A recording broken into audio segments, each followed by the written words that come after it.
બેટી બચાવોના નારા, બેટી પઢાઓના નારા, સ્ત્રી સશક્તિકરણની વાત માત્ર ચૂંટણી પ્રચારમાં.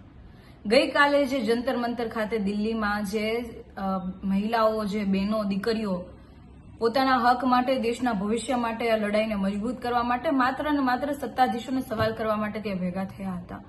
એમની સાથે વર્તન દિલ્હી પોલીસનું કેવું હતું?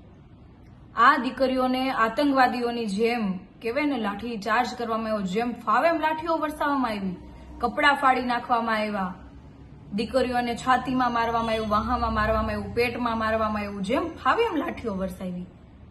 સ્ત્રી સશક્ત કરીને તમને સત્તાને સવાલ પૂછશે તો તમે તો સાંભળી નથી શકતા. બેટી બચાવો કોનાથી? હેવાનોથી તો તમે બચાવી નથી શકતા, પણ આજે જે સુરક્ષા માટે જે છે એ લોકોએ જ લાઠીઓ વરસાવી. ક્યાં જશે દેશની દીકરીઓ? ઇતિહાસ સાક્ષી છે, જ્યારે જ્યારે દેશની અંદર સ્ત્રીઓનું અપમાન થયું છે ત્યારે ત્યારે સ્ત્રીઓને અપમાન કરવા વાળાને મિટ્ટીમાં એટલે કે માટીની અંદર મેળવી દીધા છે. એ આપણો ઇતિહાસ છે. હંમેશા યુદ્ધ પણ એટલા માટે થયા હતા અને સત્તા પરિવર્તન પણ એટલા માટે થઈ છે. સત્તાનો અહંકાર અને ઘમંડ એટલો સારો નથી. સત્તાનો અહંકાર રાજા રાવણનો પણ નહોતો રહ્યો. તો તમે તો એક તુચ્છ અને ભ્રષ્ટાચારી માણસો છો. સત્તા આજે છે અને કાલે નથી. એટલે બસ એટલી જ વિનંતી છે કે થોડાક ઓછા પાપ કરો, સ્ત્રીઓને સન્માન આપો.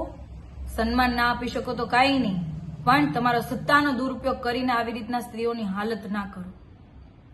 તમામ દેશના યુવાનો, છાત્ર અને મહિલાઓની એક જ માંગ છે કે શિક્ષણ મંત્રી રાજીનામું આપે. એમનાથી વ્યવસ્થા સચવાતી નથી, એમનાથી પેપર ફૂટે છે, એ વ્યવસ્થા સારી થતી નથી. અને જો એ વ્યવસ્થા સાચવી નથી શકતા અથવા તો પેપર ફૂટતા બંધ નથી કરી શકતા તો એમની ખુરશી પર બેસવાનો કોઈ અધિકાર જ નથી. અને એ અધિકાર સામાન્ય વ્યક્તિ આપે છે તો સામાન્ય વ્યક્તિ લઈ પણ શકે છે. સવાલ પૂછવો એ ભારત દેશના નાગરિકોનો હક છે અને સવાલનો જવાબ આપવો એ સત્તામાં બેઠેલા તમામ સત્તાધીશોની જવાબદારી છે.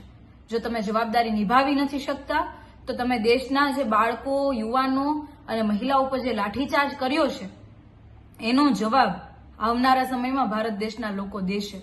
પણ હજી એકવાર કહું છું કે સત્તાનો ઘમંડ એટલો સારો નથી. સત્તા આજે છે અને કાલે નહીં હોય, પણ કમસે કમ સ્ત્રીઓનું અપમાન ના કરો, સન્માન કરો અને જે જવાબ દેવાની જે જવાબદારી છે એ નિભાવો, જેથી તમારા લાઠી વરસાવી નહીં પડે, ટીયર ગેસ નહીં છોડવો પડે. અને જે વિદ્યાર્થીઓની જે ગઈકાલે હાલત કરી છે, ઇતિહાસ તમે ફરી વખત દોહરાયો છે, બીજી વખત તમે ઇતિહાસ કર્યો છે કે જે પહેલાના સમયમાં જે થતું હતું એ ફરીવાર થઈ રહ્યું છે. એક સમય લોકશાહીને લાવવા માટેનો લડત હતી અને આજે લોકશાહી બચાવવા માટેની લડત છે. એટલે આટલો બધો સત્તાનો ઘમંડ સારો નથી. મહિલા સન્માનની વાત માત્ર ચૂંટણી પ્રચારમાં નહીં પરંતુ ખરા અર્થમાં શીખો. બસ આટલી જ વાત સાથે જય હિન્દ.